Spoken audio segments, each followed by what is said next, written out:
दोस्तों, आज की कहानी का नाम है मिठाई वाला। दुलारा नामक एक गांव था। उसमें एक सुरेश नाम का व्यक्ति रहता था। वह एक गरीब हलवाई था। उसकी मिठाई की दुकान थी। वह बहुत अच्छी मिठाइयाँ बनाता था।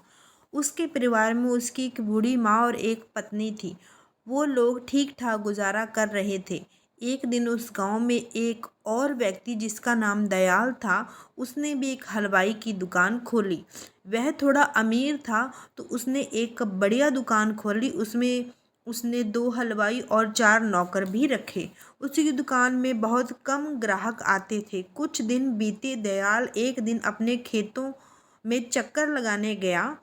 आते वक्त उसने देखा सामने एक छोटी सी दुकान थी। उसके आगे एक पेड़ था जिसमें 4 कुर्सियां रखी हुई थी और एक व्यक्ति दुकान के अंदर खड़ा था।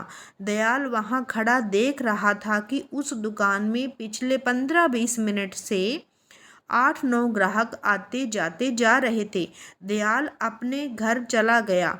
घर जाकर उसने पता करवाया वह दुकान किसकी है। उसे पता चला सुरेश नामक व्यक्ति की वह दुकान है। अगले दिन वह सुरेश से मिलने उसकी दुकान पर गया। उसने सुरेश से कुछ मिठाई खरीदी। दयाल ने जब उस मिठाई को खाया तो उसे पता चला कि उसकी दुकान की मिठाई तो इसके सामने कुछ भी नहीं है। दयाल ने ज़्यादा वक्त ना लगाते हुए सुरेश से पूछा, सुनो सुरेश, क्या तुम मेरी दुकान पर काम करोगे? मैं तुम्हें अच्छी सैलरी दूंगा। सुरेश ने कहा, अरे ये आप क्या कह रहे हैं? ये मेरी अपनी दुकान है, मैं भला नौकरी क्यों करूं? दयाल ने कहा, अरे भाई, मेरा कहने का मतलब था तुम बहुत अच्छी मिठाई बनाते हो, मेरे यहाँ काम करोगे तो ज़्यादा कमा पाओगे। चलो कोई बात नहीं, दिल में आया तो पूछ लिया। अच्छा चलो ठीक है, अब मैं चलता हूँ।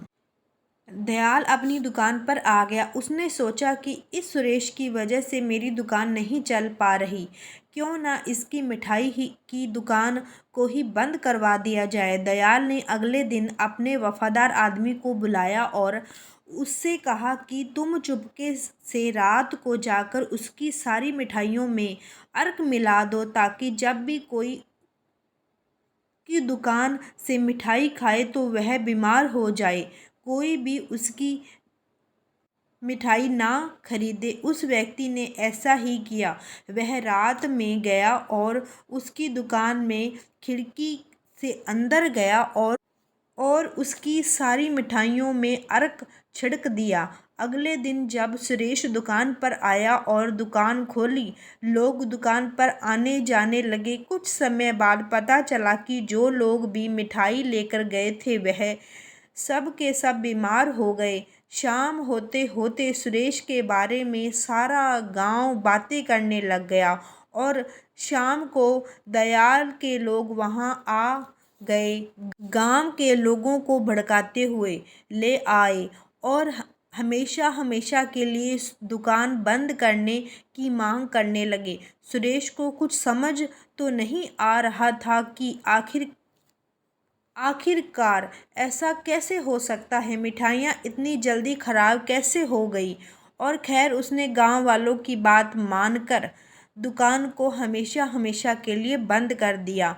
कुछ दिनों बाद बीमार माँ की दवाइयाँ और घर का सामान खत्म होते जा रहा था।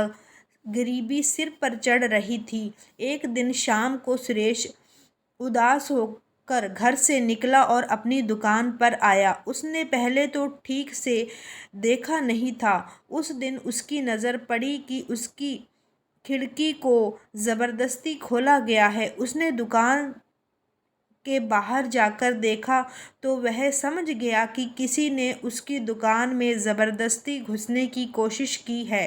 सुरेश ने अपने दिमाग पर जोर डाला तो वह सारा माजरा समझ गया।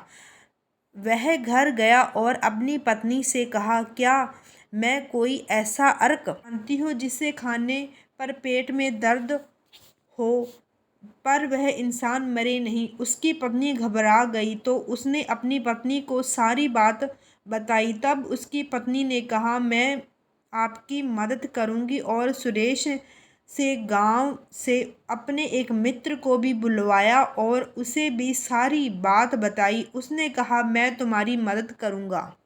अगले दिन रात को सुरेश ने दयाल की दुकान में घुसकर उसकी सारी मिठाइयों के आसपास अर्क छिड़क दिया।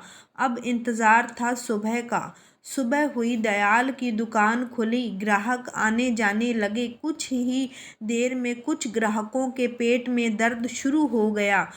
उनमें से एक सुरेश का दोस्त भी था। वह जमीन पर लेट गया और मरने का अभिनय करने लगा। सारे गांव में हाहाकार मच गया। सब लोग दयाल को कोसने लग गए। दयाल भी हैरान था। इसी बीच सुरेश पास के गांव से डॉक्टर को बुला लाया और जोर जोर से चिल्लाने लगा, ये सब कुछ मैंने किया है।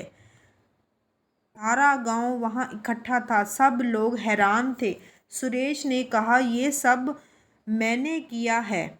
मैंने आप लोगों को समझाने की कोशिश की थी, पर आप लोग मेरी बात नहीं समझ सके। अपनी बेगुनाही साबित करने के लिए मुझे ये सब कुछ करना पड़ा। सुरेश रोने लगा।